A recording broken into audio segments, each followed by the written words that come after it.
मेरे दादा मुझसे पूछा करते थे, अक्सर औरों से भी पूछा करते थे, लेकिन जब उन्होंने मुझसे पूछा तो फिर पूछना बंद कर दिया। वो पूछा करते थे कि अक्ल बड़ी की भैंस। अब उनको कौन उत्तर दे। मुझसे एक दिन पूछ बैठे, मैंने कहा भैंस। उन्होंने कहा क्यों? मैंने कहा क्योंकि भैंस ये सवाल नहीं पूछती।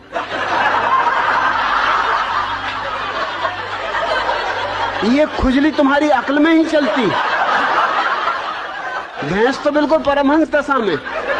मैं कई भैंसों के पास जाके कई घंटों खड़ा रहा, कोई भैंस नहीं पूछती कि अक्ल बड़ी की भैंस। अरे भैंस को पता ही है कि हम बड़े, क्या पूछना। फिर उन्होंने नहीं पूछा।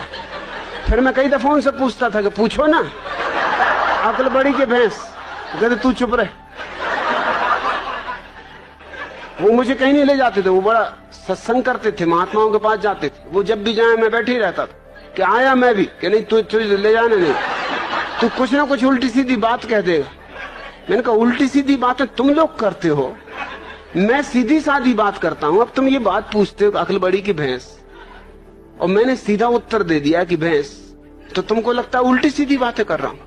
अरे आने तो, मैं भी तुम्हारे महात्मा को जरा दिखाऊंगा। एक दफा मुझे ले गए, सिर्फ एक दफा ले गए। एक महात्मा के पास गए वो मिलने, मुझे ले गए। महात्मा की उम्र रही हो कोई 30 साल, मेरी उम्र रही होगी मुझसे से कोई 15 साल, और मेरे दादा की उम्र रही कम से कम 60 साल। महात्मा ने उनसे कहा आओ बच्चा बैठो।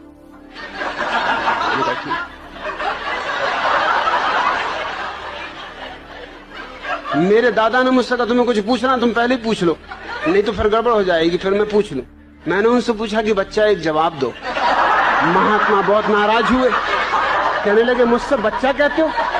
मैंने कहा तुम मेरे दादा को बच्चा कह रहे हरामजादे, 60 साल की उम्र के बूढ़े को बच्चा कह रहे, 30 साल के तुम हो, 15 साल का मैं हूं, तो कोई गणित में गलती कर रहा हूं? तुम बच्चा नहीं महाबच्चा हो। मेरे दादा ने मुझे फौरन बाहर निकाला, तू जा भैया, तू घर जाओ, कभी मेरे साथ मत आना। क्या बातें पूछ रहे हो? सृष्टि को किसने बनाया? जान भी लोगे तो क्या करोगे? क्या फिर से बनाना है? एक से ही मन नहीं भरा। अरे इतना ही जान लो कि अपना अज्ञान कैसे मिटे। ये जानने से नहीं मिटेगा, ध्यान का दिया जला लो, अज्ञान मिट जाता।